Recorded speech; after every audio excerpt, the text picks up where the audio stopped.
The story's absolutely creepy. You let me know at the end what you think this is. So this hunter is out hunting pigs and he's been out all night long and he is sitting in the same area and there's been no movement at all. And he's got an infrared scope so he can see if movement's coming in, and he hasn't seen anything. So then he decides to get out of the tree that he was sitting up in and just wander off a little bit to move and hopefully get more movement.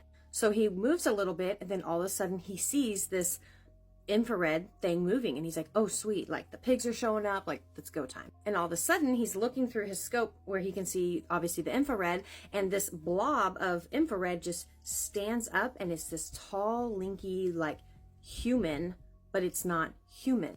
Then he watches it and it runs right to the tree he was just sitting at and just starts smelling it like crazy. So he knows right now something's been watching him for a very long time. So then this thing is just smelling the tree and he just decides to shoot right above the tree just to scare this thing. All of a sudden, after the shot was fired, a woman's voice cries out from this thing and says, help. And then he shoots it again and it says, help, I've been injured. This thing was not a female. So then he continues to just keep firing in that area because he does not want anything to do with whatever this thing is.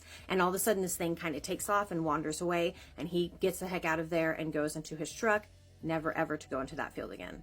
But this thing had been watching him for hours and hours and hours. So what do you think that was?